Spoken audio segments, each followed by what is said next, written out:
প্রিয় দিনী ভাইয়েরা, আলোচনার বিষয়বস্তু নির্ধারণ করা আমাকে দেয়া হয়েছে সূরা আল আহজাবের ৬৯ নম্বর আয়াত থেকে। আমি তিলাওয়াত করেছি সেখান থেকে। আল্লাহ তাআলা এখানে যা বললেন, আসুন আমরা আলোচনা শুরু করি।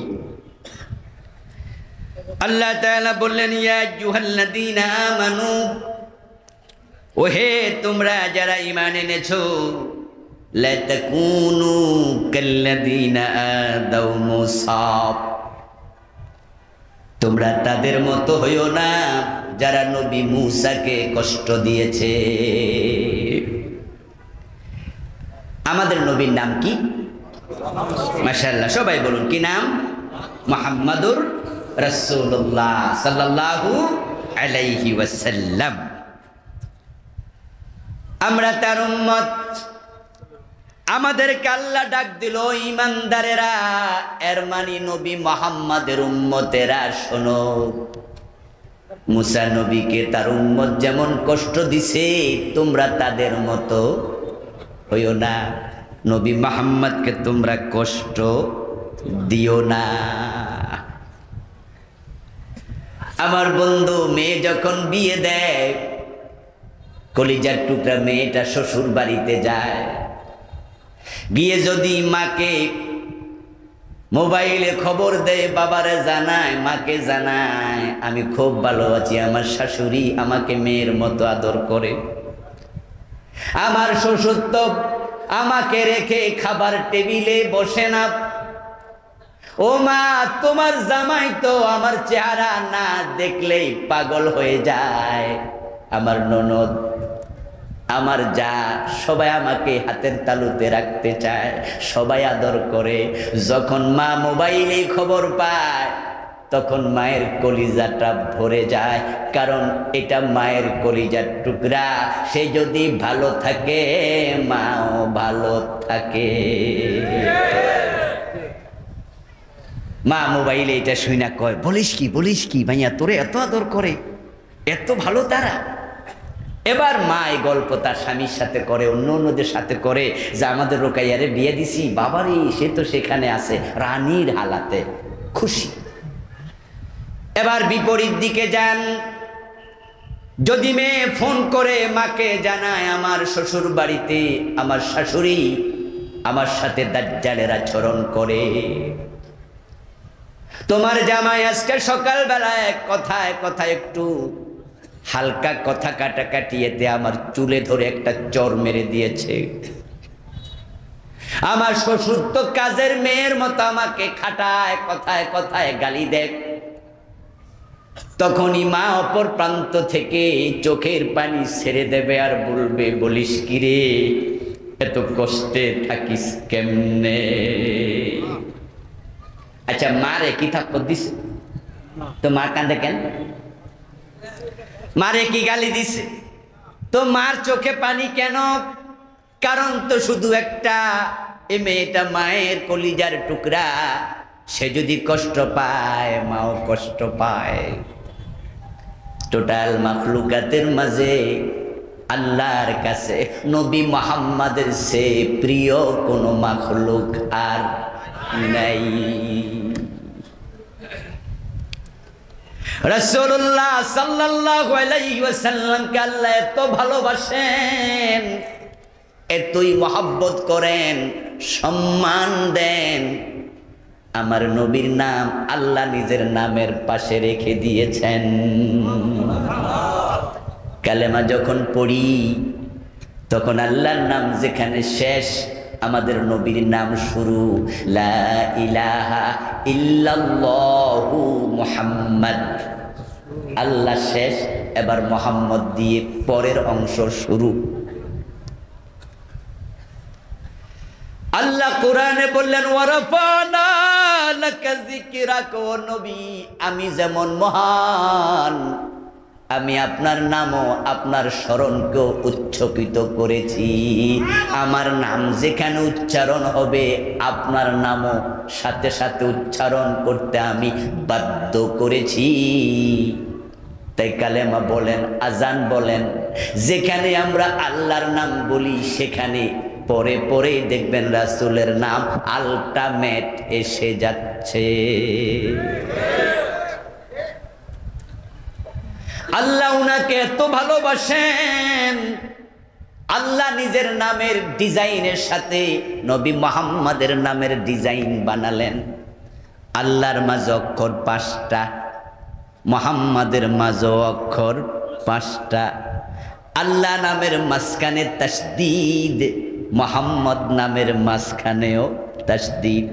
আল্লাহ নামের ভিতরে নোক্তা নাই, মুহাম্মদ নামের ভিতরেও নোক্তা নাই।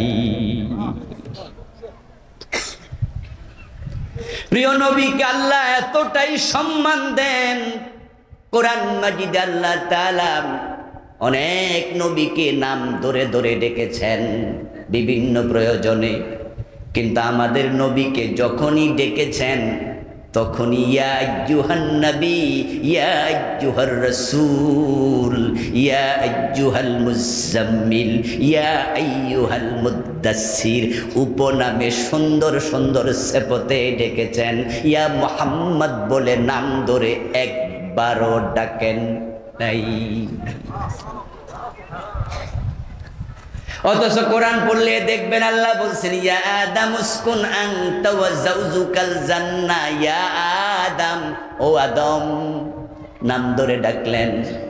ইয়া ইব্রাহিম কাদ সাদ্দাকতার রুইয়া, ইয়া মূসা লা তাখাফ, ইয়া ইয়াহইয়া খুযিল কিতাবা বিকুওয়া, ইয়া যাকারিয়া ইন্না নুবাশশিরুকা বিগুলাম, ইয়া ঈসা, ইয়া মূসা।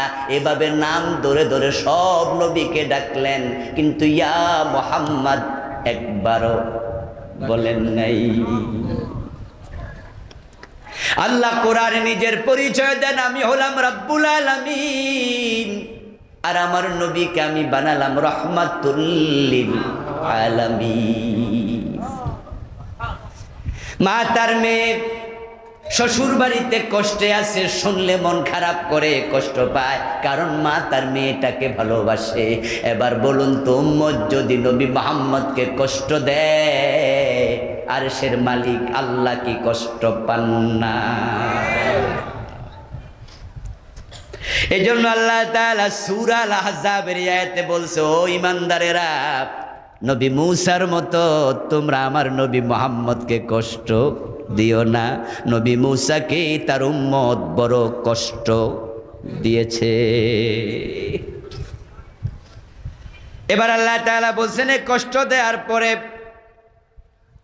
ফাবাররাহুল্লাহ মিম্মা ক্বালু, তারা নবী মূসাকে যে কথা বলে কষ্ট দিল, আল্লাহ নবী মূসাকে ওই কথার আঘাত থেকে নিজে বাঁচিয়ে দিলেন।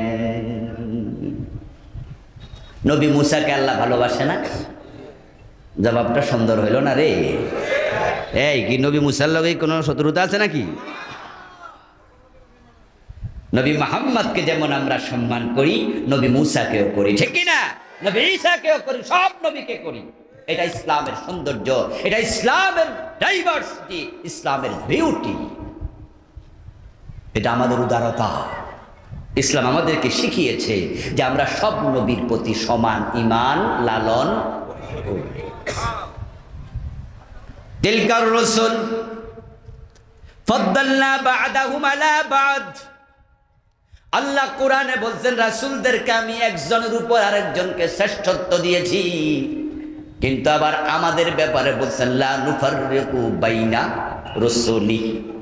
কিন্তু আমরা যারা উম্মত, আমরা ঈমান আনার ক্ষেত্রে কোন রাসূলের মাঝে ব্যবধান করি না। আমরা সব নবীকে সমান সম্মান করি। এরপরও নাকি মুসলমানরা সন্ত্রাসী। ইহুদিরা বলে আমরা খারাপ, আমরা কি সন্ত্রাসী, আমরা নাকি উগ্র, আমরা ফান্ডামেন্টালিস্ট, আমরা টেরোরিস্ট। নাউজুবিল্লাহ, নাউজুবিল্লাহ। আরে কি জুলুমটা আমাদের উপর করে তারা। ইহুদিরা বলে মুসলমানরা সন্ত্রাসী, খ্রিস্টানরা বলে মুসলমানরা উগ্র, প্রতিক্রিয়াশীল। ইহুদিদের নবী মুসা আলাইহিস সালাম, তাকে আমরা ভালোবাসি, কিন্তু ইহুদিরা আমাদের নবী মুহাম্মদকে ভালোবাসে না, উল্টা গালিগালাজ করে। আমরা তাদের নবীর নাম যখন নেই, আমরা দোয়া ছাড়া নাম নেই না, শুধু মুসা বলি না, আমরা বলি মুসা আলাইহিস সালাম। খ্রিস্টানরা আমাদেরকে বলে আমরা সন্ত্রাসী, আমরা উগ্র, অথচ তাদের নবী ঈসা আলাইহিস সালাম আমরা শুধু ঈসা বলি না, সাথে সাথে দোয়া করি। কিন্তু খ্রিস্টানরা আমাদের নবীকে সন্ত্রাসী বলে গালিও দেয়। এই যে আপনারা শুনেছেন ফ্রান্সে আমাদের নবীর কার্টুন আঁকছে, ফ্রান্সে রাসূলুল্লাহ সাল্লাল্লাহু আলাইহি ওয়াসাল্লামের কল্পিত মূর্তি বানায়া আমাদের রাসূলের মাথার মাঝে তারা বোমা বসায় দিয়েছে। খ্রিস্টান সুইডেন একই কাজ করেছে, আর ইহুদিরা তো করেই সব সময়। কিন্তু তাদের নবী মুসাকে যদি আমরা আজকে জীবিত পেতাম, ওনার সাথে আমাদের কালীগঞ্জ বাজারে দেখা হয়ে যেত, আমরা নবী মুসার হাতের মাঝে চুমু খেতাম, গায়ের জামা খুলে নবী মুসার পায়ের ধুলা মুছে দিতাম, নবী মুসাকে কপালে চুমু দিয়ে কান্দে তুলে আনন্দে নাচতাম। আর তারা আমাদের নবীকে ফাইলে গুলি করে দিত। তাদের আচরণ বলে, তাদের আচরণ। তাওরাত এবং ইনজিল এই দুইটা কিতাবের পাতা আমরা কি ছিঁড়ব? সাহস হবে? পায়ের তলে রাখবো? সাহস হবে? তাদের কিতাবও আমরা সম্মান করি, তাদের কিতাবকে আমরা শ্রদ্ধা করি, কিন্তু তারা মাঝে মাঝে দেখবেন কোরআনের পাতা আগুন লাগাইয়া দেয়, কোরআন ছিঁড়ে পায়ের নিচে রাখে।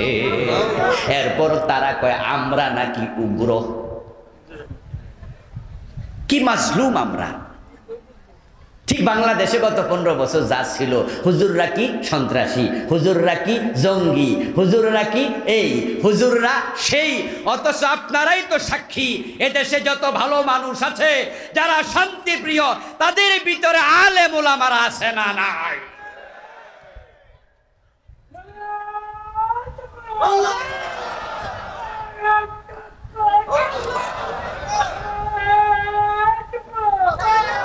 আমার প্রিয় ভাইরা, আলেম ওলামারা সন্ত্রাসী নয়, জঙ্গি নয়, জঙ্গি নয়, বরং এই মাহফিলগুলোতে এসে মসজিদের মিম্বারে আমরাও তো আপনাদেরকে শান্তির ওয়াজ করি, ঠিক না? আমরাই তো শান্তির বাণী শুনাই, তা আমরা কেমনে জঙ্গি?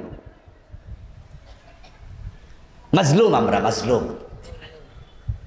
ও দোস্ত, নবী মুসা আলাইহিস সালামকে আমরা ভালোবাসি। এবার ভালোবাসা থেকে বলুন, নবী মুসাকে আল্লাহ ভালোবাসেন কিনা? এবার নবী মুসাকে যদি তার উম্মত কষ্ট দেয়, ওই কষ্ট থেকে আল্লাহ নবী মুসাকেও হেফাজত করবেন, কোনো সন্দেহ নাই। কি কষ্ট দিল, কি হেফাজত হলো, আয়াতের ব্যাখ্যা এবার শুনুন। রাসূলুল্লাহ সাল্লাল্লাহু আলাইহি ওয়াসাল্লাম, সহিহ বুখারীতে এসেছে, সহিহ মুসলিমে এসেছে, এই আয়াতের ব্যাখ্যায় প্রিয় নবীজি বলেন, মুসা নবীকে তার উম্মত কি কষ্ট দিয়েছে শোনো, আল্লাহ হেফাজত কেমনে করছে তাও শোনো। কষ্টটা হলো, নবী মুসার জামানার লোকেরা গোসল করত উলঙ্গ হয়ে, নাউজুবিল্লাহ। ওরা ছিল একটু বেহায়া, নির্লজ্জ। আর কিছু কিছু এলাকা পৃথিবীতে এখনো আছে যেখানে কাপড় চোপড় খুলতে আজকের এই আধুনিক যুগেও কোনো লাজ শরম নাই। আপনারা অবাক হবেন, এখনো আজকের এই দিনেও আমাদের পার্বত্য চিটাং যান, আমাদের হিলটেক্সে গেলেও দেখবেন যে গাগরি পইরা ওর না ছাড়া এরকম একটা পরে এর দুরা গেঞ্জি অথবা ওই যে উপরেরটা কি কয় ব্লাউজ, এরকম একটুকু পরে পেট দেখা যায়, নাভি দেখা যায়, নিচে একটা ঘাগরা, হাতের মাঝে একটা দাও লইয়া দেখবেন ইয়াং ইয়াং মেয়েরা, বুড়া বুড়া মেয়েরা হাঁটতেছে। হিলটেক্সে গেলে দেখবেন তারা কেউ ওর না পরে না, উপজাতি। ওরা কি? চাকমা উপজাতি। পৃথিবীর বিভিন্ন দেশে আল্লাহ সফরের সুযোগ দিয়েছে, সেই সুবাদে বিভিন্ন জায়গায় দেখতে গেলাম। যখন যাই সমুদ্র অঞ্চলে ঘুরতে, এই কয়দিন আগে ওই যে বললাম যে অগাস্টে আমেরিকার সফর ছিল, তো আটলান্টিক নামে একটা সাগর আছে না, ওটাতে আমি আগে গিয়েছি, গোসলও করছি। আরও ধরেন 2019-এ গেলাম, 21-এ গেলাম, তখন আমি আটলান্টিক মহাসাগরে নামছি, গোসল করছি, ওযু করছি। এবার আমি আমেরিকায় ঘুরতে গিয়ে প্রশান্ত মহাসাগরের ওখানে একটি প্রোগ্রামে গেলাম, ফ্লোরিডা, নাম শুনছেন? মায়ামি, আমেরিকার অঙ্গরাজ্য। ওই অঞ্চল হলো প্রশান্ত মহাসাগরের। তা আমি তাদেরকে বললাম যে ভাইয়েরা, আমি ভারত মহাসাগরে গোসল করেছি যখন আমি মালদ্বীপে গেলাম, আপনাদের আমেরিকায় এসে আমি আটলান্টিকে গোসল করেছি, কিন্তু এবার যেহেতু প্রশান্ত মহাসাগরে আসছি, একবার গোসল না কইরা কিন্তু আমি। পৃথিবীতে মহাসাগর কয়টা আছে? 5টা। মহাদেশ কয়টা? 7টা। মহাসাগর কয়টা? তো আমি ভাবলাম যে প্রত্যেকটা গোসল কইরা লই, 5টা ফুরামো, তো এইটা এবার ছাড়বো কেন? আচ্ছা বলুন তো, এবার গোসল করতে গেলে সাগরে যাওয়া লাগবে না? কি বাড়ির দুয়ে কি গোসল করুন যাবো? সাগরতে পানি তুললে বালতি দিয়া। সমুদ্র অঞ্চলে ঘুরতে যাই, ঘুরতে গেলে দেখা যায় ওই সমুদ্রের পাশে এমন কিছু মহিলা হাঁটে যাদের গায়ে পোশাক আশাক খুব একটা নাই। এমন বেহায়া, এমন নির্লজ্জ, এমন নির্লজ্জ, চোখ এমনে দৌড়া তারপরে দৌড় মারা লাগে, লজ্জা লজ্জা নিচের দিকে তাকায়া থাকা লাগে। চাইলে তো গুনাহ হয়ে যাবে, চোখকে গুনাহ থেকে বাঁচানো বড় কঠিন, তাই অনেক হেফাজতে থাকা লাগে। আধুনিক যুগে যদি কাপড় ছাড়া সমুদ্রে গোসল করে, এবার বলুন তো, যে সামান্য কাপড় পরে নামলো, ওই সমুদ্রের এলাকাতে পাবলিক আছে না নাই? তোরা শরম থাকলে নামতে পারতো নি? তো এই যুগে যদি এমন বেহায়া থাকে, জাহেলিয়াতের খবর কি?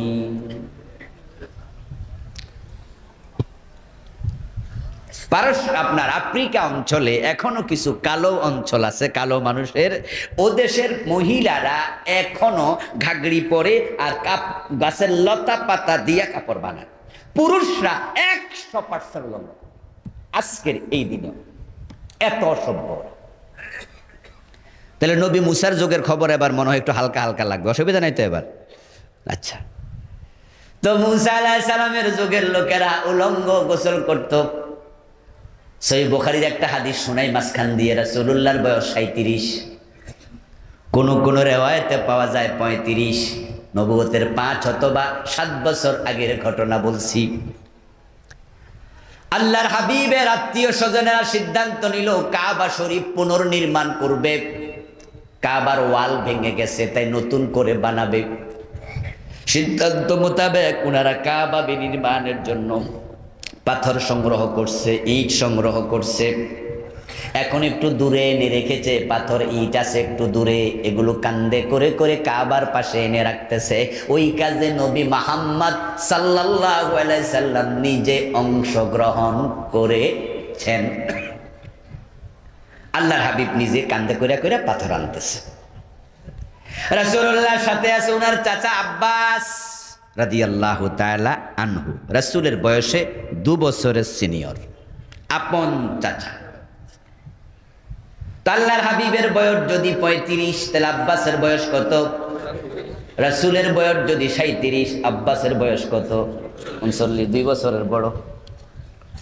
হযরত আব্বাস রাসূলুল্লাহকে বলতেছে, ভাতিজা তুমি যে কান্দের মাঝে পাথর নিয়া নিয়া যাও আসো, সুন্দর মানুষ আমি তো দেখছি, তোমার কাঁধ লাল হয়ে গেছে, তুমি বরং আমার মতো লুঙ্গিটা খুইল্লা কান্দে লও। তাহলে এতে করে কি হবে? ওই পাথরটা লুঙ্গির উপরে রাখলে কাঁধের মাঝে এই চোট আর। এই হাদিস দিয়া বোঝা যায় আব্বাসের ফরনে লুঙ্গি আছে না নাই। তাহলে নবী মুসার যুগের কথা শুনে আশ্চর্য হওয়ার কিচ্ছু নাই। আল্লাহ রাসূলের যুগে জাহিলিয়াতের সময় কাবা তাওয়াফ করার সময় কাপড় চোপড় খুইল্লা তাওয়াফ করত। তারা বলতো যে কাপড় পরে গুনাহ করি, ওই কাপড় পরে কাবা শরীফ তাওয়াফ কেমনে করি? এই জন্য ওরা কাপড় চোপড় খুইল্লা দূরে রাইকা পুরা উলঙ্গ কাবা তাওয়াফ করতো। কারণ এই কাপড় তো গুনার কাপড়, এই কাপড় পরে মিথ্যা বলি, এই কাপড় পরে মদ খাই, এই কাপড় পরে এই গুনাহ ওই গুনাহ করি, এটা নিয়ে কাবা তাওয়াফ করা যাবে না। তাকওয়া, তাকওয়া, এটার নাম তাকওয়ায়ে কেলাবি, কুত্তার তাকওয়া। এই তাকওয়ার কি নাম দিলাম আমি? ওস্তাদদের থেকে শুনছিলাম। তাকওয়ায়ে কেলাবির ব্যাখ্যা কি? দেখবা সাবালেক কুকুর প্রস্রাব করার সময় ঠ্যাং তোলা দেয়। কি আপনাদের এলাকায় কালীগঞ্জে দেয়নি? যে কুত্তা ঠ্যাং তোলা দেয় এটা নাকি সাবালেক, এটা বালেগ হইছে। কুকুর যখন প্রস্রাব করে তখন পা তোলা দেয়, কারণ প্রস্রাব যদি গায়ে লাগে নাপাক হওয়ার সম্ভাবনা আছে, কিন্তু পায়খানা কইরা পানি নেয় না, এটা লাগিয়া থাকে। আসলটা কইরা গা ভরাইছে, ওখানে তাকওয়া নাই, মুতার সময় তাকওয়া। তো এটার নাম কি? তাকওয়ায়ে। হযরত মুসার যুগের লোকেরা উলঙ্গ গোসল করত, কিন্তু নবী মুসা আলাইহিস সালাম কখনো মানুষের সম্মুখে গা থেকে কাপড় খুলতেন না। তিনি বড় লাজুক মানুষ ছিলেন। আর মানুষের সামনে উলঙ্গ হওয়া জায়েজ আছে না হারাম? হাঁটু থেকে নাভি পুরুষ দেখে রাখা ফরজ। নিজের বউ ছাড়া কারো সম্মুখে উন্মুক্ত করা যাবে। হযরত মুসা আলাইহিস সালাম আল্লাহর নবী, তিনি তখন নবী হয়েছেন নাকি হন নাই তা নিয়ে আলেমদের মাঝে দ্বিধা বিভক্ত মতামত। কেউ বলেছেন নবুয়ত পেয়েছেন, কেউ বলে পান নাই। কিন্তু নবীরা নবুয়তের আগেও গুনার কাজ করতেন না, এটা নবীদের শান। তাই তো প্রিয় নবী মুহাম্মদুর রাসূলুল্লাহ সাল্লাল্লাহু আলাইহি সাল্লামকে কাফেররা বলেছিল, রাসূল যখন বলেছিলেন যে আমি যদি বলি এই পাহাড়ের পিছনে একদল সৈন্য তোমাদেরকে আক্রমণ করার জন্য বসে আসে, বিশ্বাস করবে কি? কাফেররা বলেছিল হ্যাঁ। রাসূল বলছে না দেখে বিশ্বাস করবে কেন? তারা বলেছিল তুমি জীবনে কোনোদিন মিথ্যা কথা বলো নাই। নবীরা নবুয়তের আগেও মিথ্যা বলতেন না, গুনাহ করতেন না। হযরত মুসা আলাইহিস সালামকে সবাই বলে মুসা আমরা কাপড় খুলে গোসল করি, তুমি কাপড় পরে করো কেন? তুমিও খোলো। উনি বলে না না না আমি এটা খুলবো না। তখন তারা নবী মুসার বিরুদ্ধে আবার ষড়যন্ত্র করলো, বলতে শুরু করলো বুঝি তোমার মনে হয় গোপন অঙ্গে সমস্যা আছে। খুশিয়ায় প্রবলেম, খুশিয়া প্রবলেম। অনেক মানুষ আছে যাদের অন্ডকোষ একটা ছোট আর একটা বড়, এটাকে আমাদের কুমিল্লা অঞ্চলে বলে এক শিরা। গাজীপুরে কি কয়? তাহলে মিলে গেছে বুঝি। এক দেশের মানুষ তো কিছু তো মিলবই। এখন মুসা আলাইহিস সালাম কোরা বলা শুরু করছে এক শিরা, ওই এক শিরা, ওই এক শিরা, মানে দেখলে আবার উনাকে সেতায়। অথচ মুসা আলাইহিস সালামের এক শিরা রোগ ছিল নাকি? তো ওরা বলে তোমার যদি এক শিরা রোগ না থাকে তাহলে আমরা সবাই কাপড় খুলি, তুমি খোলো না কেন? নিশ্চয় ডাল মে কুছ কালা হে। আচ্ছা যেই লোকের যে দোষটা নাই ওই দোষটা যদি আপনি বলেন এর কষ্ট কিন্তু একটু বেশি লাগবে, লাগবে না? আর যে দোষ করছে হেরে কইলো, হে যদি বাপ দেখায় রাগ দেখায় মনে মনে কিন্তু কয় যে আমি তো করছি, ঠিকই তো কয়। আপনি যদি এলাকায় মোবাইল চুরি করেন, কারো ঘড়ি চুরি করেন, আর আপনারা যদি বলে ঘড়ি চোর, আপনি বললেন কে আমার চোর কইছে, কিন্তু মনে মনে কইতাছেন কথা তো ঠিকই কইছে। আর যে চুরি করে নাই ওরে চুর করে কিন্তু এর কলিজা পর্যন্ত ফাইটা যাব কষ্টে। কি কইলি? নবী মুসা আলাইহিস সালাম তো নির্দোষ নিষ্কলঙ্ক মানুষ, নীরব সুশ্রী সুন্দর মানুষ, কিন্তু পাবলিক উনাকে সেতায়, উনাকে বলে বলে কষ্ট দেয়। এক শিরা, এক শিরা, এক শিরা। আমার আরশের মালিক আল্লাহ তাদের এই আচরণে নিজেও কষ্ট পেয়েছেন, তাই তিনি সিদ্ধান্ত নিলেন এই কষ্ট থেকে আমি আমার নবী মুসাকে হেফাজত করবই, আমি বাঁচাবো। কিভাবে বাঁচাবে? প্রিয় নবীজি সাল্লাল্লাহু আলাইহি সাল্লাম এবার বলতেছেন, একদিন নবী মুসা গোসল করার জন্য খুব দূরে চলে গেলেন। ওখানে গিয়ে ডানে বামে সামনে পিছে তাকালেন, তাকায়া দেখেন কোনো মানুষ নাই, এটা জঙ্গলের একটি কূপ। তাই তিনি নিজের গায়ের কাপড় খুললেন, লুঙ্গিটা খুললেন, খুলে তিনি একটা পাথরের উপর রেখে এবার তিনি পানিতে উলঙ্গ হয়ে নামলেন। কোনো মানুষ যেহেতু দেখে নাই, সুতরাং গুনাহ হওয়ার সুযোগও। আমরা টয়লেটে যখন ঢুকি তখন আমাদের পায়খানা করার সময় আমরা কাপড় আগের জায়গায় রেখেই তো করি, ঠিক না? না খুলি, তোলামোলা দেইনি, কি গুনাহ হয়েছে? কারণ টয়লেটের ভিতরে কোনো মানুষ নাই। আপনি গোসল করার জন্য পানিতে নামছেন, পানিতে নেমে আপনি মনে মনে ভাবলেন যে লুঙ্গিটা আমার পরনে আছে, ওই লুঙ্গিটা তো সকালবেলায় আমার বাচ্চা পায়খানা করছিল, এর একটু পায়খানা লাগছে, এখন আমি যদি এটা গায়ে রাইখা তারপরে পুকুর থেকে উঠি তাহলে তো ওই পায়খানার বীজাণু পানি আমার গায়ে আবার লাগবে, গোসল করেও তো পরিষ্কার হতে পারলাম না। তাই আপনি লুঙ্গি একবারে পানি অতটুকু নামার পরে খুললেন, খুইলা এটা হাত দিয়ে ধুইলেন। এখন কি পরনে লুঙ্গি আছে নাকি? তো মাছে দেখলে কি গুণ হয়ে যাবে? মাছের সাথে পদ্মা আছে নাকি? তো পদ্মা যদি অন্য অন্য মাখলুকের সাথে থাকতো তাহলে লোটা যখন ব্যবহার করেন পানি লইয়া, তাহলে তো লোটাও দেখে এলায় সব কিছু নাকি? হযরত মুসা আলাইহিস সালাম নামলেন, লুঙ্গিটা পাথরের উপর রেখে গোসল করলেন, কোনো মানুষ তো সেখানে নাই, সুতরাং গুনাহ হওয়ার সুযোগও। এবার তিনি গোসল করে উঠলেন, উঠে লুঙ্গিটা লইয়া গায়ে দেবেন। প্রিয় নবীজি বলেন, লুঙ্গির কাছে গেছে, ওই পাথর নিজে নিজে হাঁটতে শুরু করছে। সুবহানাল্লাহ বলেন, সুবহানাল্লাহ। পাথর একা একা দৌড় মারছে। মুসা আলাইহিস সালাম বলে ইজারি হাজার, ইজারি হাজার, ইজারি হাজার, বলতেছে কিরে পাথর, কিরে পাথর, লুঙ্গি তো আমার, তুই যাস কই? পাথরটা হাঁটছে, পিছনে মুসা দৌড়াচ্ছে, এমন ভাবে পাথর দৌড় মারছে, মুসাও লুঙ্গির জন্য দৌড়াতে দৌড়াতে পাথরের পিছে ছুটছে।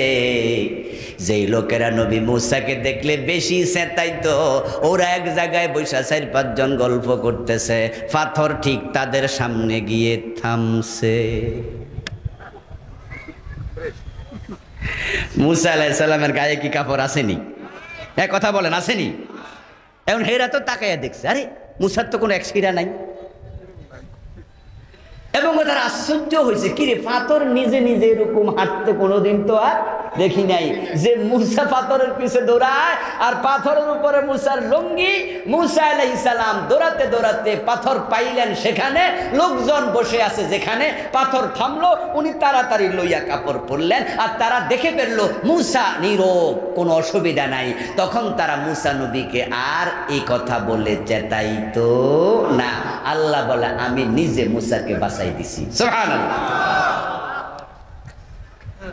এখন তারা যে মুসা আলাইহিস সালামকে কাপড়বিহীন দেখে ফেললো, নবী মুসার কি গুনাহ হয়েছে নাকি? উত্তর হলো হয় নাই, কারণ এটা নবী মুসা ইচ্ছা করে করেন নাই, এটা ওনার সামর্থ্যের বাহিরে, সাধ্যের বাহিরে। যেমন ধরেন আমরা কিছু রোগ দেখি, কিছু রোগী দেখি যাদের মৃগী রোগ আছে, যারা হঠাৎ করে মাটিতে পড়ে যায়, তারপরে এইভাবে তপড়াইতে থাকে, লাপাইতে থাকে, লুঙ্গি থাকলে লুঙ্গি মুঙ্গি পর্যন্ত খুলে যায়, এমন রোগী আছে না? আচ্ছা, যেই রোগীটা তপড়াইতে তপড়াইতে ধাপড়াইতে ধাপড়াইতে লুঙ্গি খুলে গেল, তার কি কবিরা গুনাহ হয়েছে? এটা তার সাধ্যের। নবী মুসাকে তোমরা তারা যেভাবে কষ্ট দিছে, আমার নবী মুহাম্মদ কেমন কষ্ট দিও না। রাসূলুল্লাহকে তাহলে বোঝা গেল ওনার জামানায় কষ্ট দিছে এমন কিছু লোক ছিল, না থাকলে এই আয়াত আল্লাহ নাজিল করতেন না। রাসূলকে যারা কষ্ট দিছে তারা হলো মুনাফিক। তারা কারা? কাফেররা দিছে, মুশরিকরা দিছে। এখানে আলোচ্য বিষয় ওরা না, এখানে হলো উম্মতের মাঝে একদল।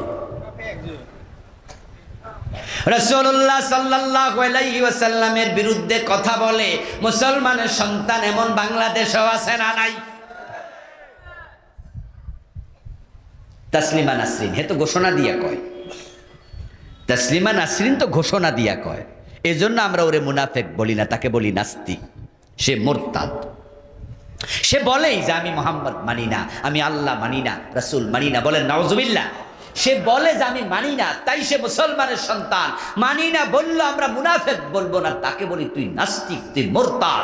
কিন্তু আল্লাহ রাসূল মানি, এ কথা বলার পরে নবী মুহাম্মদের ইসলাম মানে না, ইসলাম ওয়ালাদেরকে কষ্ট দেয়, কোরআনের কথা শুনলে তারা বাধা তৈরি করে, কোরআন ওয়ালাদেরকে রাজাকার বলে গালি দেয়, এমন মুনাফেক আছে না? না।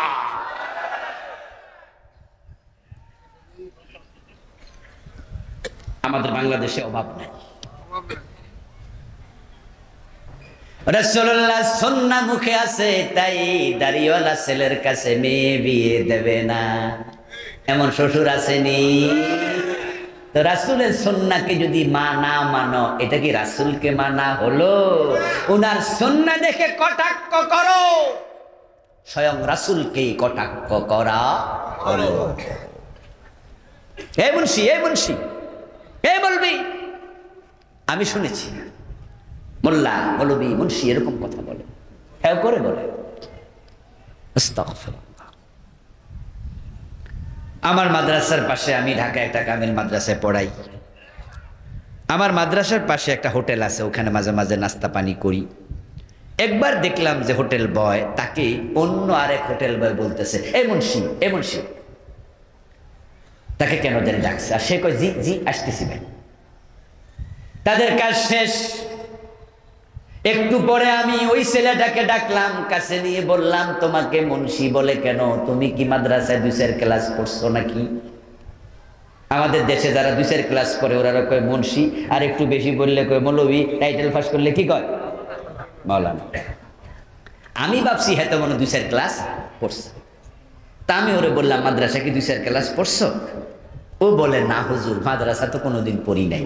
তো তোমার মুন্সি বলে কয়? বলে হুজুর আমি দাড়ি রাখছি তো, তাই ওরা টিটকারি করে মুন্সি করে। শুধু দাড়ি রাখার কারণে চাকরি দেয় না অফিসে, চাকরি দেয় না গার্মেন্টসে, দাড়ি রাখলে চাকরি বাতিল করে দেয়, এমন জালেম বাংলাদেশে আছে না নাই? এই যে আরং একটা কোম্পানি আছে না, আরং দুধ আছে, আরঙের জামা কাপড়ের শোরুম আছে, আরঙের অনেক মালামাল আছে। এই রমাদানের আগের, রমাদানের ঈদের আগে একজন দাড়িওয়ালা অফিসারকে দাড়ি কামাইতে বলেছে, সে কামায়নি, তাই তার চাকরি আরং কর্তৃপক্ষ বাদ দিয়েছে। সে লাইভ করার পরে আমরা তখন আলেম ওলামারা আরং কোম্পানির বিরুদ্ধে এমনভাবে আলোচনা শুরু করলাম, ফেসবুকে লিখতে শুরু করলাম। হাজার হাজার আলেম যখন ফেসবুকে লেখা শুরু করলো, আরংওয়ালা ওরে নিল, মাপ চাইলো, পরে সরি বলল। দেখেন আমাদের চাপ যখন আমরা দিয়েছি তখন সরি বলেছে। যদি আমরা চাপ না দিতাম এ ছেলে চাকরিটা ফিরে পেত না। অপরাধ কি? শুধু মুখের দাড়ি।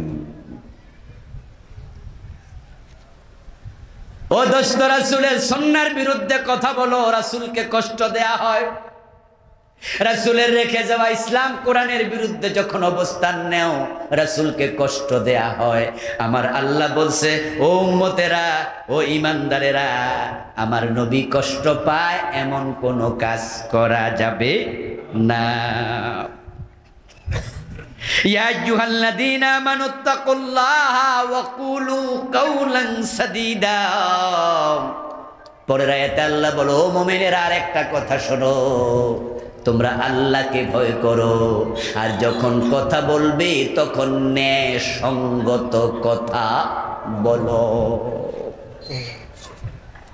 এখানে 2টা মেসেজ, আজকে 2টা থেকে কিছু কথা বলে মাহফিল শেষ করে দেব। শুনবেন না ইনশাআল্লাহ? একটু বাড়িতে কিছু নিয়েন। 1 নাম্বার মেসেজ, আল্লাহকে ভয় করো। আল্লাহকে ভয় করা দরকার আছে না নাই? আল্লাহকে ভয় যে করবে না, তার আমল সুন্দর হবে না। যে আল্লাহকে ভয় করে তার আমল সুন্দর হয়। কিন্তু আমরা একজনকে ভুলে যাই যিনি আসমানে থাকে, আরশের উপরে থাকে। আমরা অপরাধ করার সময় ডানে বামে তাকাই, উপরে তাকাতে ভুলে যাই। যখন চোর চুরি করে তখন একবার ডানে চায়, আরেকবার বামে চায়, সামনেও চায়, পিছনেও চায়, কেউ কোনো দেখলো নি, কিন্তু আসমানের দিকে তাকাতে ভুলে যায়। যিনি সব দেখে তার কথাই মনে থাকে না, যে আল্লাহকে ভয় করে হাজার কোটি টাকা পড়ে থাকবে, আল্লাহর ভয়ে সে হাত বাড়াবে না। আল্লাহর ভয় মানুষের জিন্দেগি সুন্দর করে। একজন সাহাবী, একজন ব্যক্তি, রাসূলুল্লাহ বলছেন একজন ব্যক্তি, সাহাবী না একজন ব্যক্তি, ভুল বলেছে, একজন সাহাবীর কথা বলছেন। না, আল্লাহর হাবিবের হাদিস, সাহাবী নয়। অতীতের কোনো এক ব্যক্তি তার চাচাতো বোনের কাছে সে কিছু টাকার বিনিময়ে ইজ্জত চাইছে। তার চাচাতো বোন তার কাছে গিয়ে বলে, ভাই আমার কিছু টাকা দরকার। প্রিয় নবীজি বলছেন, হাওলাত চাইলো টাকা, কিন্তু চাচাতো বোনের সৌন্দর্যের রূপে চাচাতো ভাই ছিল পাগল পাড়া। চান্স পাইয়া কয়, তোরে আমি টাকা মাগনা দিমু, হাওলাত নেয়া লাগবে না, তবে আমার একটা কথা শোন। রাসূল বলছে একটা কথার প্রস্তাব। তো চাচাতো বোন বলল, ভাই কি প্রস্তাব? বলে যে তুই আমার একটু সময় দিবি, আমি তোর সাথে একান্তে একটু সময় কাটাবো, আর তুই যে কয় টাকা দরকার ধর, আমি দিলাম। মেয়েটাও ভাবলো টাকা আমার বড় প্রয়োজন, কিন্তু কি করি। এক পর্যায়ে সেও এখানে পরাজিত হলো। স্বাস্থ্য ভাইয়ের সাথে সে শোয়ার জন্য রাজি। আল্লাহর হাবিব বলছেন, এই মহিলা গায়ের কাপড় চোপড় খুলে ফেললো, তার স্বাস্থ্য ভাই তার কাছে গেল, জেনা করবে, তার উপরে উঠে পর্যন্ত বসলো। এই অবস্থায় মেয়েটার মনে পড়ে গেল, আমি তো কুমারী, আমার তো বিয়ে হয় নাই, নিশ্চয়ই আমাকে কেউ না কেউ বিয়ে করবে, তাহলে আমাকে তো আমার স্বামী কুমারী পাবে না, এটা তো বড় খেয়ানত হয়ে যায়, বড় খেয়ানত হয়ে যায়। কিন্তু আমার স্বামী তো ভাববে আমি টাচলেস, আমি আনটাচ, আমি কুমারী, কিন্তু গোপনে যেই কাজ আমি আজকে করতেছি, তাহলে এটা মিথ্যা ভাবনা হবে, আমি আমার হবু স্বামীকে ঠকাচ্ছি, এই কাজটা আমার ঠিক না। ওই মেয়েটা শুয়ে আছে, ছেলেটা উপরে বসে গেছে, জেনা শুরু করবে। এই অবস্থায় মেয়েটা আবার বলছে, তাকিল্লাহ ওয়ালা তাফতাহিল খাতাম ইল্লা বিহাক্কিহি। সুবহানাল্লাহ পড়ে। এই টিস্যু লাগবে, টিস্যু শেষ হয়ে গেছে। মাহফিল কমিটি একটু বলেন। আল্লাহর হাবিব সাল্লাল্লাহু আলাইহি ওয়াসাল্লাম বলতেছেন, মহিলা এবার তার স্বাস্থ্য ভাইকে বলতেছে, আল্লাহকে ভয় করো, অবৈধভাবে আমার কুমারিত্ব নষ্ট করিও না। কাকে ভয় করো? জোরে বলেন, কাকে? এই কথাটা বলার সাথে সাথে ওই যুবকের অন্তরে আল্লাহর ভয় এসে গেল। সে তার স্বাস্থ্য বোনের সাথে আর জেনা করে নাই, তাকে ছেড়ে দিয়েছে। আল্লাহর ভয় মানুষের আমল ভালো করে, তার জীবন সুন্দর করে। আমরা যা করি তিনি দেখেন, তাই তাকে ভয় করো। করার সময় ভাবো অন্যায় করলে মাফ নাই। আমরা যা বলি তিনি যা শোনেন, বলার সময় ভাবো তিনি যেহেতু শুনেছেন মাফ নাই। এই চিন্তা রেখে জীবন চালাও, মাথায় এটা রাখো। হযরত ওমর বলছেন, হাসিবু আনফুসাকুম ক্বাবলা আন তুহাসাবু ওয়াজিনু আনফুসাকুম ক্বাবলা আন তুজানু। আল্লাহর কাছে হিসাব দেওয়ার আগে নিজের হিসাব নিজে করো, আমল ওজন দেওয়ার আগে নিজের আমলের ওজন নিজে করো, তাহলে আখিরাত হবে অনেক সুন্দর। হাসরের ময়দানে যে মানুষগুলো ডান হাতে আমলনামা পাবে, ওই মানুষগুলো আমলনামা পাওয়ার পরে আপনজনদের কাছে লাপাতে লাপাতে আনন্দে দৌড়াবে। ওয়ায়ানকালিবু ইলা আহলিহি মাসরুরা, আনন্দে দৌড় মারবে। আমলনামা লোকজনকে বলবে, দেখো দেখো কত সুন্দর, ফায়াকুলু হাবুম করাউ কিতাবিয়া, পড়ো পড়ো আমার আমলনামা। লোকজন প্রশ্ন করবে, এত চমৎকার কেমনে আমলনামা হলো? একই বাজারে খরচ করছি, একই ভার্সিটিতে পড়েছি, একই মসজিদে নামাজ পড়েছি, একই এলাকায় জন্ম নিয়েছি, তুই আমার বন্ধু ছিলি, আমার আমলনামার তো খবর নাই, তোরটা ডান হাতে কেমনে আসলো রে, কেমনে হলো জানা? তখন সে কি জবাব দেবে? আল্লাহ সেটাও কোরআনে বলেছেন। সে জবাব দেবে, ইন্নী জানান্তু আন্নী মুলাকিন হিসাবিয়া, আমি দুনিয়া হিসাব করে কাজ করছি, আমি জানতাম আমার আল্লাহ সব ব্যাপারে হিসাব নেবেন বটে। আমি আল্লাহকে ভয় করে জীবন চালাইছি। এই জন্য আল্লাহ বলছে, ও মুমিনেরা আল্লাহকে ভয় করো, যা বলবে সঙ্গত বলো, অসঙ্গত কথা বলো না, সঠিকটা বলো, কারণ মুখের প্রতিটা কথা তোমার আমলনামার মাঝে রেকর্ড, একটাও বাদ। মা ইয়ালফিজু মিন কওলিন ইল্লা লাদাইহি রাকীবুন আতীদ। তোমার 40, 50, 180 যে কয় বছর হায়াত, পুরাটা ভিডিও হচ্ছে আল্লাহ আখিরাতে সবটা একসাথে তোমার হাতে রেকর্ড নামা আমল নামা তুলে দেবে, ফাঁস করে দেবে, বলবে ইকরা কিতাবাক কাফা বিনাফসিকা আল-ইয়াওমা আলাইকা হাসিবা। পড়ো পড়ো। শোনেন, আমল নামা যখন ফাঁস হবে উপায় নাই। আমাদের বাংলাদেশে একজন মন্ত্রী ছিল, উপমন্ত্রী, মাথায় চুল ছিল না, টাকলা মুরাদ। আপনাদের কি মনে আছে না? মুরাদ সাহেব, উনি কোন নায়িকার সাথে কি কথাবার্তা বলছিলেন, এই অডিওটা ওনার কোন বিরোধী লোক এটা ইউটিউবে দিয়ে, নায়িকা মাহিকে তিনি বলছে, এই আসো তাড়াতাড়ি সোনারগাঁ হোটেলে, না আসলে আমি পুলিশ পাঠাচ্ছি, ডিজিএফআই, এনএসআই, এসবি, ডিএসবি, সেনাবাহিনী, র্যাব সবাইকে পাঠাচ্ছি, মানে জাস্ট একটু মজা করছে, তোমাকে তুলে নিয়ে আসবো আমার কাছে, তুমি তাড়াতাড়ি আসো। এই জাতীয় কিছু কথা উনি বললেন, এগুলো আপনারাও কেউ কেউ শুনেছেন, এগুলো ইউটিউবে আমরাও শুনেছি। যখন এটা ফাঁস হয়ে গেল, উনার এমপি গিরিও নাই, মন্ত্রীগিরিও নাই, দল উনাকে মন্ত্রিত্ব বাদ দিয়ে দিল, তার এমপিগিরি থামায়া দিল, তাকে তার দল থেকে বহিষ্কার করে দিল। এবার তাকে নমিনেশনটাও দেয় নাই, নিজের বউ তার বিরুদ্ধে থানায় গিয়ে মামলা দিল। পুরা জাতির সামনে মুখ দেখানোর মতো অবস্থা নাই, লজ্জায় মরে মরে ভাব। মাত্র 1.5 থেকে 2 মিনিটের অডিও ফাঁস হলে যদি এমন হয়, আখিরাতে 80 বছরের ভিডিও ফাঁস হলে আমাদের কি হবে?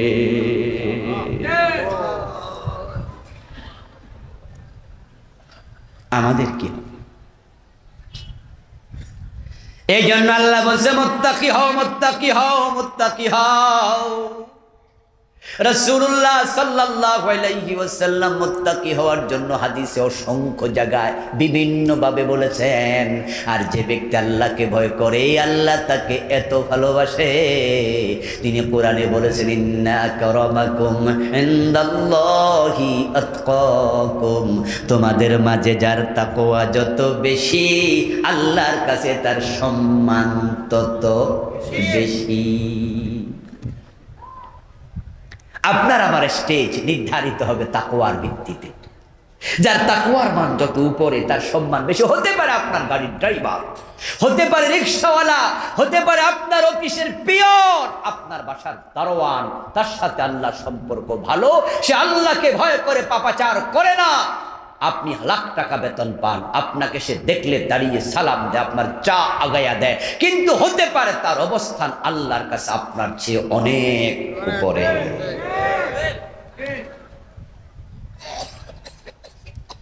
যে ব্যক্তি আল্লাহকে ভয় করে আল্লাহ নিজে তার হয়ে যায়, তার হয়ে যায়, তার হয়ে যায়। পবিত্র কোরআনে আল্লাহ তাআলা বলছে, মাইয়াত্তাকিল্লাহ ইয়াজআল লাহু মাখরাজা, যে আল্লাহকে ভয় করে দুনিয়ায় তার কোনো বিপদ থাকে না, অসঙ্গতি থাকে না, কষ্ট থাকে না, বরং সব জায়গায় সেখান থেকে উত্তরণের পথ আল্লাহ নিজে তৈরি করে দেয়। ইন তাত্তাকুল্লাহ ইয়াজআল লাকুম ফুরকানা।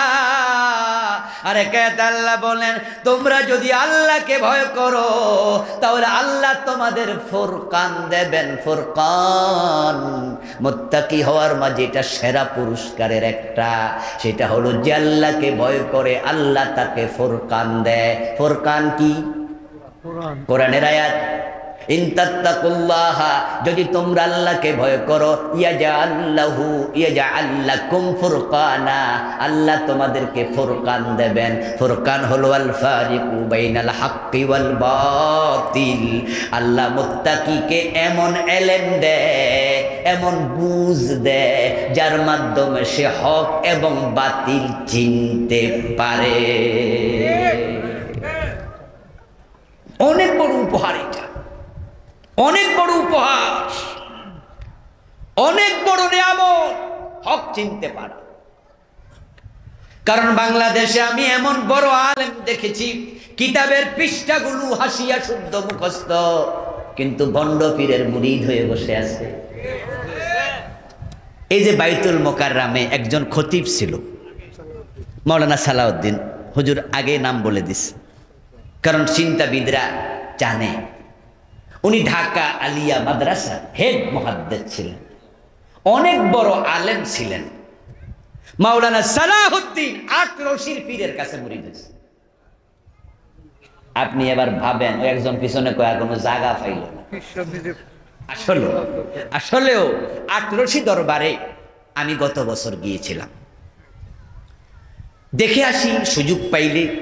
ওখান দিয়ে মাহফিল করতে যাচ্ছিলাম ফরিদপুরের ওদিকে। তখন যাওয়ার পথে আমার ড্রাইভার সাহেব বললেন যে হুজুর, সামনে কিন্তু আটরশি দরবারের রাস্তা। আমি ঘড়ির দিকে তাকিয়ে বললাম যে আমাদের মাহফিলে পৌঁছতে যতটুকু সময় দরকার, আমার হাতে আরো 1-1.5 ঘন্টা সময় বেশি আছে। আমার এক ভাইয়েরা আবার ওখানে চাকরি করে, এক মাদ্রাসার মুহাদ্দিস। আমি বললাম যে চলো তাহলে একসাথে দুটা হবে। আমি ওই দরবারে যাই নাই, দেখাও হয়ে গেল, ভাইয়েরার সাথেও দেখা হলো। ঢুকলাম, ঢুকে আটরশি দরবারে গেলাম। ঢুকতেছি, আমার গাড়িটা বাহিরে রেখে আমি মাস্ক পরে ফেললাম, টুপি খুলে ফেললাম, যেন আমারে চিনতে না পারে। কারণ তাদের বিরুদ্ধে যে ওয়াজ করি, পাইলে খবরও আছে। বলা তো যায় না আবার কি আচরণ করে, ঠিক না? বলা তো যায় না। তা আমি টুপিটা খুলে একজন হাত দিলাম, এই টুপি তুমি লো, আর মাস্ক পরে ফেলছি। কেউ দেখলেও যেন চিনতে 2-4 মিনিট কমপক্ষে লাগে যে এটা ক্যাডারে। জুতা খুলে, জুতা নিয়ে ঢুকছি, গেটের মাঝে সেই 2 জন খাড়াইলো, দারোয়ান। এই হুজুর থামেন। আমার সাথে 3-4 জন, আমার ভাইরা, ওরেও নিছি, ও মাদ্রাসার 2 ছাত্র, আর আমার ড্রাইভার, আমার সফর সঙ্গী। কি হলো? বলে জুতা খুলে ঢুকে, জুতা নিয়ে ঢুকতে পারবেন না। তা আমি ভাবলাম যে ওর সাথে তর্ক করে লাভ নাই, আর আমি তো চাইতেছি আমার যেন কেউ না চিনে। তো তর্ক শুরু করলে তো বাইরে যাবো, কেসু ঘুরতে ঘুরতে আবার যদি সাপ বাইরে যায় আরেক মুসিবত। তো আমি সাথে সাথে জুতা খুলে দিচ্ছি। ওকে, জুতা খুলে ভিতরে ঢুকলাম, মাগরিবের নামাজ পড়লাম ওখানে। মাগরিবের নামাজ আমরা নিজেরা পড়ছি, যাক আল্লাহ সারাইছে, ওদের পিছনে আর পড়া লাগে নাই। কারণ আমি ঢুকে দেখি জামাত শেষ। মনে মনে ভাবলাম আল্লাহ জান বাঁচাইছে, কারণ নামাজ হয় কিনা তাও তো সন্দেহ ওদের পিছনে, যে আকীদা ওরা লালন করে।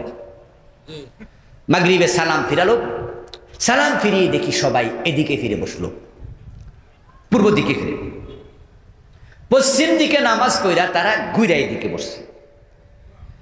বসে তারা দোয়া কি জানি পড়তেছে, পড়তে পড়তে এরপরে মোনাজাত শুরু করছে। তো হলো, আমরা নিজেরা জামাতে নামাজ পড়লাম। পরে আমি ওখানকার যারা আমার ভাইয়েরা এবং আমার ওই 2-3 ছাত্র ওখানের, ওরা জিজ্ঞাসা করলাম ওই দিকে ফিরলো সবাই। বলতেছে কারণ পীর সাহেব হুজুরের মাজারটা ওই দিকে, তাই উনাকে ফিট দিয়ে তারা দোয়া করে না, উনার দিকে বুক দিছে।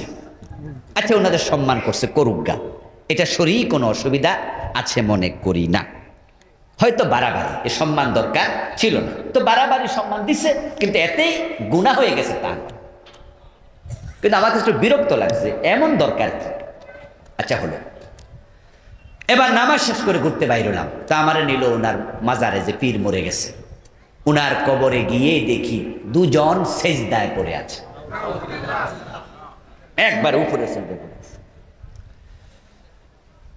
আমি তখন ওই দুই ছাত্র যারা ওই মাদ্রাসায় পড়ে ওদেরকে বললাম, কি রে ভাই, এর কি হচ্ছে এসব? ওই দুইজন যাইয়া ও বেটার দুইজার কলারা সাইপা ধরছে, কলারা সাইপা ধরে টান দিয়ে তুলে বলতেছে, এই মিয়া, এখানে কোনায় লেখা আছে না মাজারে সেজদা দেয়া নিষেধ, সেজদা দাও কি? আমি ফোলাফানরে বললাম, ভাই রে, আমি যখন জুতা পায়ে দিয়ে ঢুকতেছিলাম তখন সেখানে দারোয়ান খাড়া করাইয়া রাখছ, যেন কেউ জুতা নিয়ে ঢুকতে না পারে। কোনায় লেখা দিলেও তো পারতা জুতা নিয়ে ঢুকিবেন না, দায়িত্ব তো শেষ হইতো, দারোয়ান কেন? জুতা নিয়ে আমরা কাবা শরীফের এলাকায় হাঁটি, মসজিদে ঢোকার সময় জুতা হাতে নেই, আর তোমাদের পীরের পুরা এলাকা জুতা নিয়ে হাঁটা পর্যন্ত নিষেধ। এটা কি কাবার সে পবিত্র হয়ে গেল নাকি? এরপরও তোমরা দারোয়ান রাখলা যেন কেউ জুতা পায়ে দিয়ে ঢুকতে না পারে। ঠিক এখানে কোনায় লিখে দিলা মাজারে সেজদা দেয়া যাবে না। যারা অবুঝ সেজদা দেয় তাদেরকে তা থেকে বিরত রাখার জন্য এখানেও এক দুইজন দারোয়ান দরকার আছে না নাই? কত চালাক, ওখানে রাখছে এখানে আর রাখে না। এর মানে ভক্তি করলে করুক। এরপরে ঘুরতে ঘুরতে যাইয়া দেখি এক জায়গাতে খাট চেয়ার। কিরে, এখানে খাট চেয়ার ঘুমায় কাটা? কয় না, আমাদের পীর বাবা এই খাটে ঘুমাইতো, এটা এখন আমরা রেখে দিছি। পরক্ষণে শুনলাম মুরিদরা ওই খাটে যাইয়া সেজদা দেয়, চোবা খায়।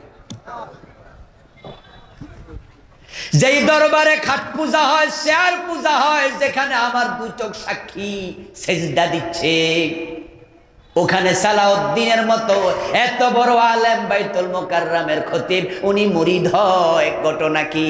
ঘটনা হলো আলেম বড়, হুজুর বড়, মসজিদ বাইতুল মুকাররম বড়, কিন্তু হক না হক সেনার মতো নেয়ামত আল্লাহ সালাউদ্দিন সাহেবকে দেয় নাই।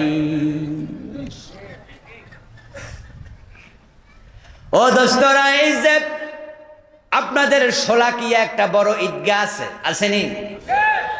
ওই ঈদগাহের বর্তমান খতিব সামনের দিনে হইব কিনা জানি না, গত ঈদ পর্যন্ত ছিল ফরিদউদ্দিন মাসউদ। এই দেশের বড় আলেমদের মাঝে একজন। এই দেশে 10 জন এলেমওয়ালা যদি আপনি নাম বলেন, ফরিদউদ্দিন মাসউদের নামও বলতে হবে। এলেমের অভাব নাই, কিন্তু লোকটা শাহবাগের মোড়ে নাস্তিকদের সাথে হাত মিলাইয়া প্রমাণ করেছে এই লোকটাকে আল্লাহ হক না হক সেনার মতো নিয়ামত থেকে বঞ্চিত করেছে।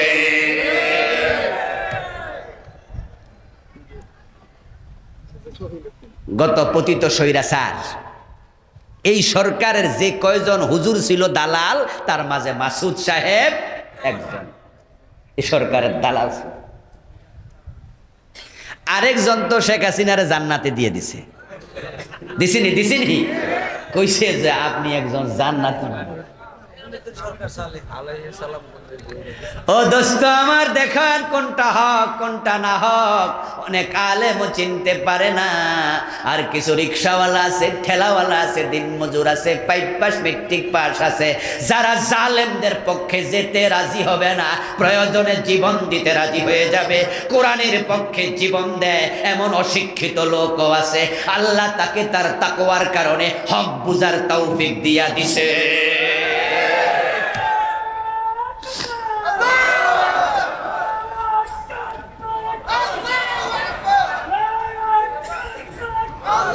আমার প্রিয় ভাইরা, যদি আপনি আল্লাহকে ভয় করেন, ইয়াজআল লাকুম ফুরকানা, তিনি আপনাকে হক বাতিল বুঝার মতো বুঝ দেবেন। বলুন তো, হক না হক বুঝার এলেম দরকার আছে না নাই? ওই বুঝ দরকার আছে না নাই? এই বুঝ যদি আল্লাহ তুলে নেয়, তাহলে আপনিও পথহারা হয়ে যেতে পারেন। কোরআনে একজন ব্যক্তির আলোচনা আল্লাহ তাআলা একটি আয়াত নাজিল করে বলেছে। তার নাম ছিল বালআম ইবনে বাউস। নবী মূসার সময়ের লোক ছিল, এত বড় আলেম আল্লাহওয়ালা ছিল, উনি দোয়া করার সাথে সাথে দোয়া কবুল হতো। এই বালআম ইবনে বাউর উনি শেষ জীবনে কাফের হয়ে মারা গেছে। ওয়াতলু আলাইহিম নাবা আল্লাযী আতাইনাহু মিন আয়াতিনা ফানসালাখা মিনহা ফাআতবা'হু আশ-শাইতান ফাকানা মিনাল গাবিন। এই আয়াতে আল্লাহ বালআম ইবনে বাউরার কথা বলে, তাকে আমি অনেক নিদর্শন দিয়েছি, মুজিজা কারামত দিয়েছি, কিন্তু এক পর্যায়ে কানা মিনাল গাবিন, সে হেদায়েত থেকে বঞ্চিত হয়ে গেছে। এখন যে তাকওয়া দরকার, তাকওয়া কাকে বলে? তাকওয়া কি বড় জামা গায়ে দেওয়ার নাম? তাকওয়া কি সুন্দর টুপির নাম?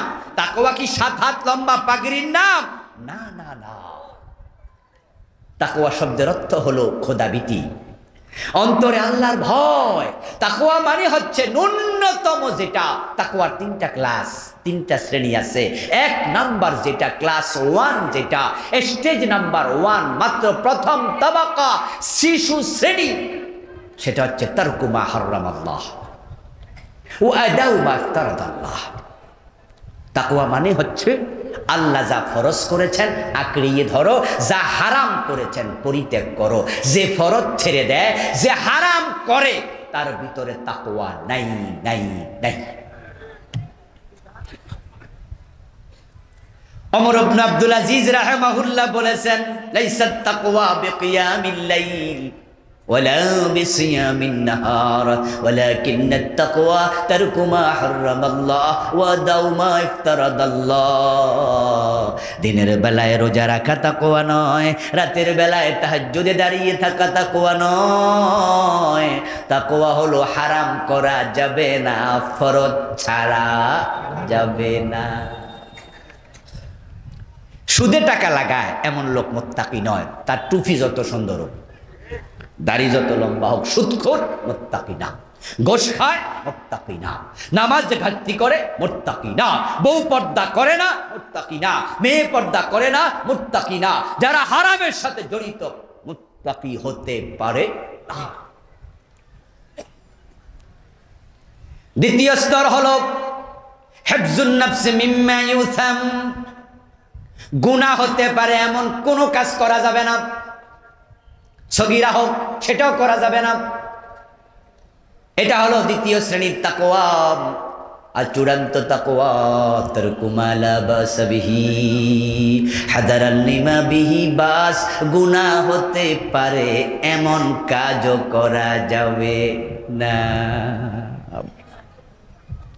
বাংলাদেশের তাকওয়া তো হলো টুপি, দাড়ি, পাজামা, পাঞ্জাবি, তাসবির দানা যার হাতে আছে, পাবলিক ওই তো মুত্তাকি যাইতাছে। এবার বেড়া ইসলামী আন্দোলন না করলো বেড়া মুত্তাকি। আল্লাহর জমিনে আল্লাহর দ্বীন কায়েমের চেষ্টা করা ফরজ। যেই লোকেরাই কাজ করে না, যত বড় পীর হোক, সে মুত্তাকি না, কারণ সে ফরজ তরককারী।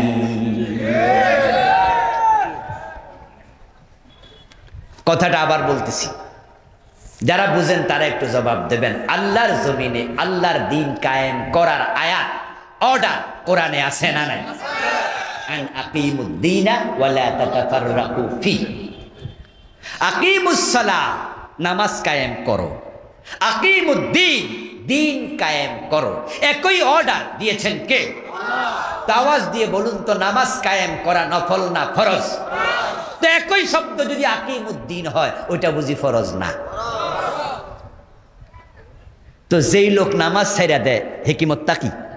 তো দ্বীন কায়েমের চিন্তা যে ছাইরা দেয় সে মুত্তাকি হয় কেমনে?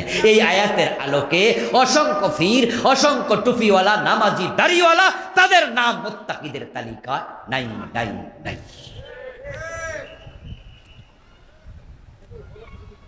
তাকওয়ার সংজ্ঞা হযরত আলী রাদিয়াল্লাহু তাআলা আনহু দিয়েছেন আরেকটি বড় চমৎকার। হযরত আলী বলেন, তাকওয়া আল খাউফু মিনাল জালিল ওয়াল আমালু বিত-তানজিল ওয়াল কানাআতু বিল কলিল ওয়াল ইস্তিদাদু লিয়াউমির রাহিল। সুবহানাল্লাহ পড়েন।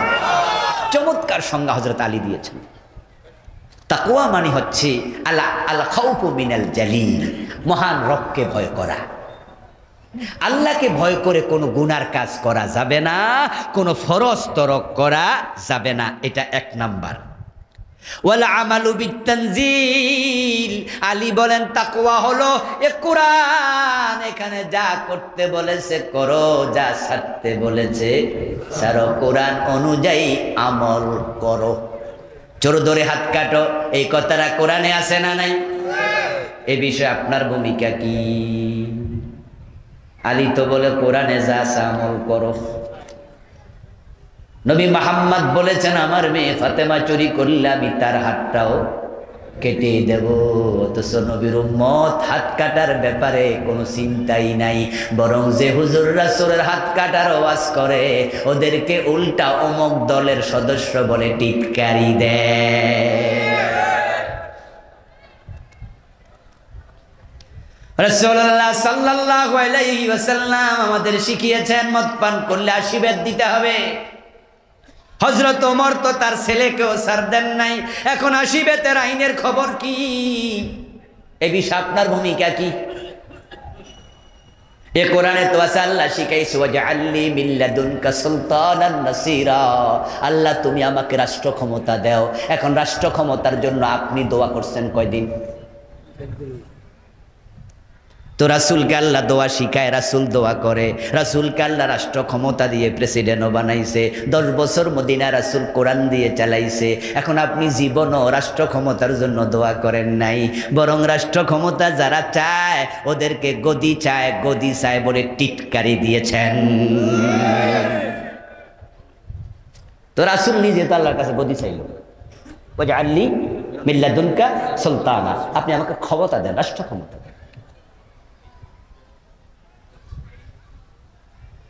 3 নাম্বার ওয়াল কানাআতু বিল কলিল, তাকওয়ার আরেকটা অংশ হলো স্বল্পে তুষ্ট থাকো, হালালে খুশি হও, হারামের দ্বারে কাছে যেও না। আচ্ছা, স্বল্পে খুশি থাকলে কেউ সুদ খাইতো? স্বল্পে তুষ্ট থাকলে ফাইল আটকাইয়া ঘুষ খাইতো? স্বল্পে তুষ্ট থাকলে বোনের হক দখল করতো, ওজনে কম দিত, মালে ভেজাল দিত। সমস্যা এক জায়গায়, আরো চাই আরো চাই আরো চাই। এই দুনিয়া হায় সেই বেশি চায় যার আছে ভুরি ভুরি, রাজার হস্ত করলো সব কাঙ্গালের ধন চুরি। 4 নাম্বার হলো ইস্তিদাদুল ইয়াউমির রাহিল, তাকওয়ার আরেকটি অংশ হলো এ দুনিয়ায় থাকা যাবে না, চলে যাওয়ার জন্য প্রস্তুতি গ্রহণ করো। এখান থেকে চলে যাওয়ার পরে যে সফরটা হবে আখেরাতে, ওই সফর কি ছোট না বড়, সংক্ষিপ্ত না ব্যাপক? তো সফর যত লম্বা প্রস্তুতি হওয়া লাগবে ততই বেশি। কুলু কাওলান সাদীদা ওয়াত্তাকুল্লাহ, কুলু কাওলান সাদীদা, সত্য কথাগুলো হলো জিহ্বা হেফাজত করবেন, জিহ্বা হেফাজত করবেন, মনে যা যা তাই বলবেন না, কারণ কথার জবাব দিতে হবে, কাজের জবাব দিতে হবে। যেই কথাগুলো আজকে বলা হলো, আমি যিনি বললাম এবং আপনারা যারা শুনলেন, আল্লাহ সকলকে আমল করার তৌফিক দাও, বলেন আমিন। হাযা মা ইনদি ওয়া ইলমু ইনদাল্লাহ, আলাইহি তাওয়াক্কালতু ওয়া ইলাইহি উনীব।